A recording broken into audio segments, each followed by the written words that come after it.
አይደለም ጸጋው ነው። በእኔና በሞት መካከል አንድ እርምጃ ቀርቶ የነበረ ሰው ነኝ። ኢየሱስ ነው ያቆመኝ። አሜን። ውበታችን ኢየሱስ ነው። ደምግባታችን ኢየሱስ ነው። ዛሬም ልሰብካችሁ ያለው ስለ ኢየሱስ ነው። አሜን። አያልቅበትም። ጌታ አልቆበት አያውቅም። ለልጆቹ የሚናገረው ቃል አለው። ለሕዝቡ የሚናገረው መልእክት አለው።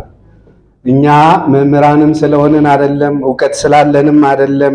የእግዚአብሔር ጸጋ አቁሞን ነው። አሜን። በተለይ መድረኩ ከባድ ነው። መድረኩ ጋር መምጣት የደረሰበት ነው የሚያውቀው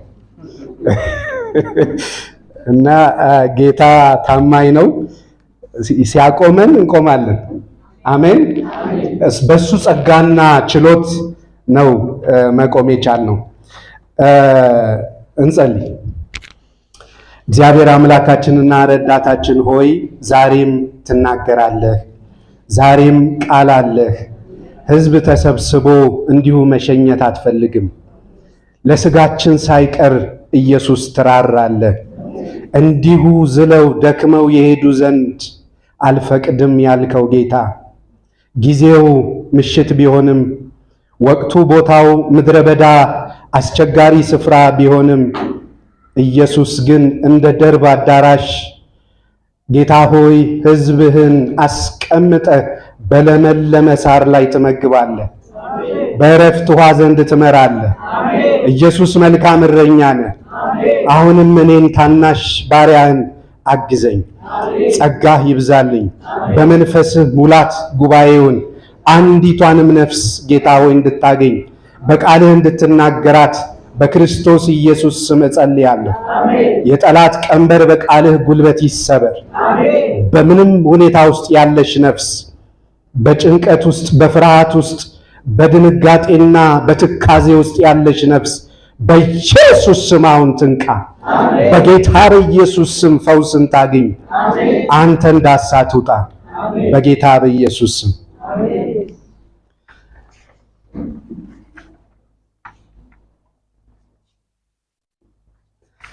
የተወሰነ ወራት ወደኋላ በወስዳችሁ መጋቢት ሐምሌ 11 ላይ ነበር ጌታ ተናግሮን የነበረው ሰጥቶኝ የነበረው ቃል ታስታውሳላችሁ። ወደ እኔ ጩህ አንተም የማታውቀውን ኃይለኛንና ድንቅን ነገር አሳይሃለሁ ብሎን ነበር እና አላሳየንም?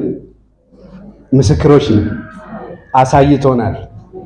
ዛሬ ደግሞ የተናገረኝን ቃል የተቀበልኩት ሌሊት ላይ ነበር ከባለቤቴ ጋር አንድ ላይ የዛሬ 7 ወር አካባቢ መልእክት ነው እና የጊዜው መልእክት ነው። በ10/01/18 ነበር ይህ ቃል።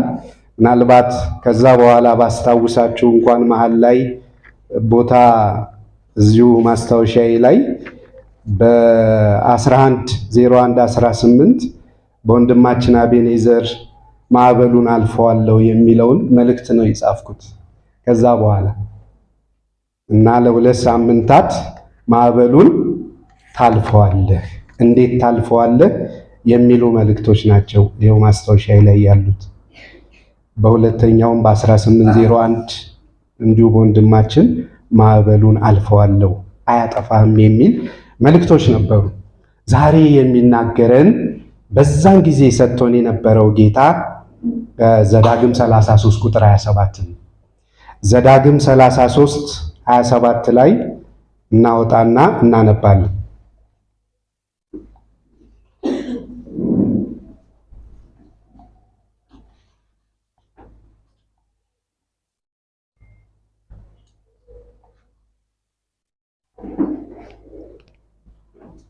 ዘዳግም 33 27 እንዲህ ይላል፣ መኖሪያህ የዘላለም አምላክ ነው፣ የዘላለምም ክንዶች ካንተ በታች ናቸው። ጠላትህን ከፊትህ አውጥቶ አጥፋው ይላል። ስለዚህ ከዚህ ክፍል የወሰድኩት ርዕስ የዘላለም ክንዶች የማይናወጥ መኖሪያ የሚል ነው። የዘላለም ክንዶች። በዚህ ቦታ ላይ ይህንን እየተናገረ ያለው ሙሴ ነው።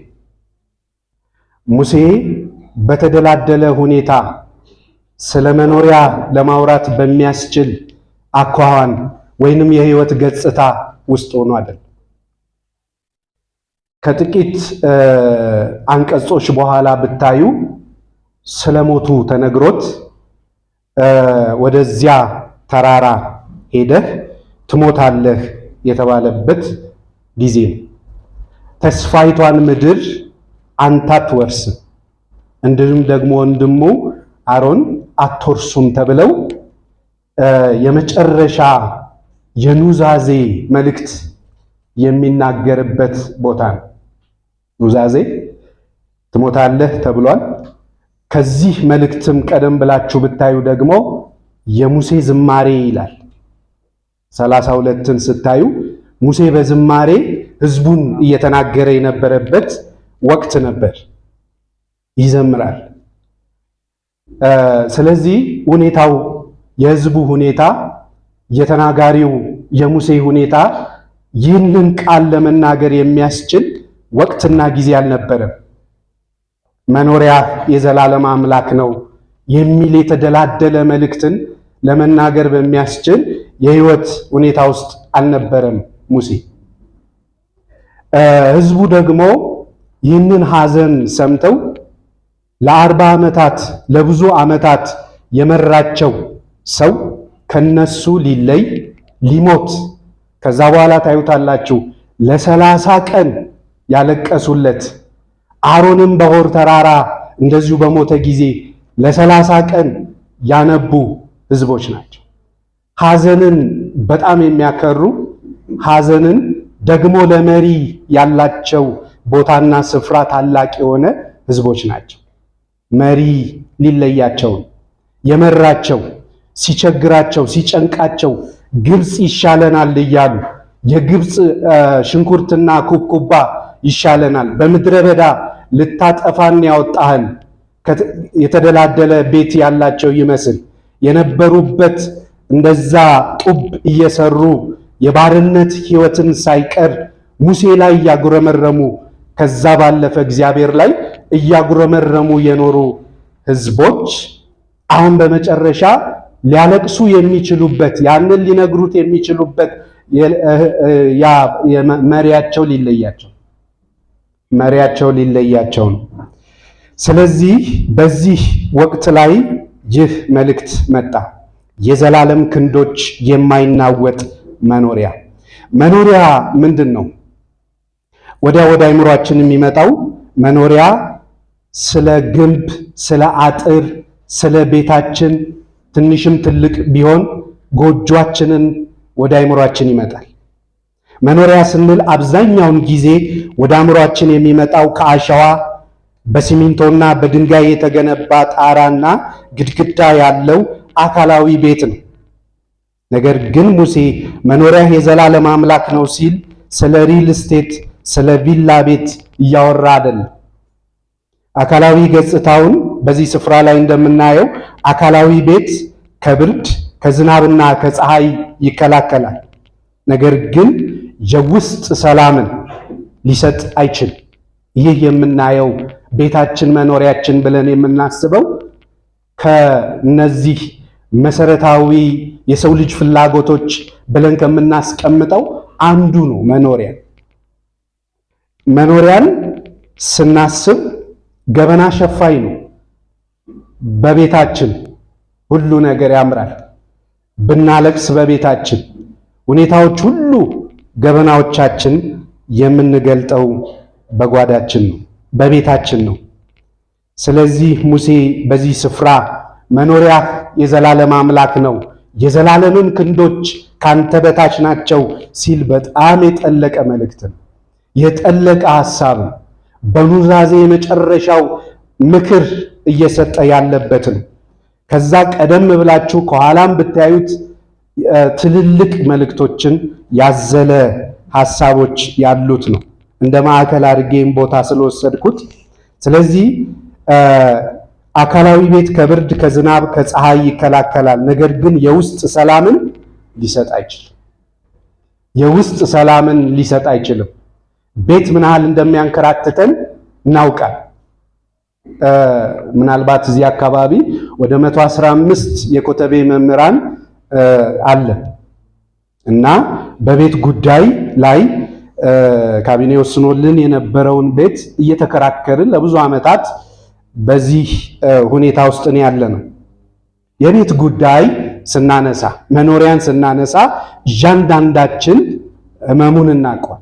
ቤዚክ ኒድን፣ አስፈላጊነቱን፣ መሰረታዊነቱን ለማንም ሊነገረው የሚገባ አይደለም። ስለ መኖሪያ እንደ ዋስትና የምናየው ነው በእኛ ሀገር ላይ ነው። ደግሞ ቤት ኢየሱስ ቤት ይሆናል። ኢየሱስ መኖሪያ ይሆናል። ስለዚህ በወርቅ በተለበጠ አልጋ ላይ ሆኖ እንቅልፍ የሚያጣ በቤተ መንግስት ውስጥ ሆኖ በጭንቀት የሚታወቅ ሰው ብዙ ነው። በተለይ በአሁን ባለንበት ዘመን ውስጥ ሚዲያ የምንከታተል እናውቃለን። ሚዲያ እንከታተላለን አይደል? አናይ? ዘመኑን መልክ የምናይበት አንዱ እሱ ስንከፍት የምናየው መጀመሪያ የሚመጣው ስለ መካከለኛው ምስራቅ ጉዳይ ነው። ይኸው በእድሜ ዘመን ሁሉ እና ለምነዋሴ ጋዜጠኞች ሁሉ የታወቁበት የመካከለኛው ምስራቅ ጉዳይ ነው። ምን ያህል እያስተዋልነው ነው? ስለዚህ እውነተኛ መኖሪያን ስናይ ሙሴ እያለው ስላለው መኖሪያ ስናስብ እውነተኛ መኖሪያ ማለት ነፍሳችን እረፍት የምታገኝበት ማንነታችን የሚገለጥበትና ፍጹም ደህንነት የሚሰማን ስፍራ ነው። ስለ መኖሪያ እያለ እየተናገረ ያለ ሙሴ እስራኤላውያንን 40 ዓመት በበረሃ ሲመራቸው ድንኳን ውስጥ ነበር የሚኖሩት። ድንኳን ቋሚ አይደለም፣ ዛሬ ተተክሎ ነገ የሚነቀል ነው። ሙሴ ግን እንዲህ አላቸው፣ ድንኳኑ ቢነቀልም መኖሪያችሁ ግን የማይነቀለው ዘላለማዊ የሆነው እግዚአብሔር ነው። አሜን። ምክንያቱም ምን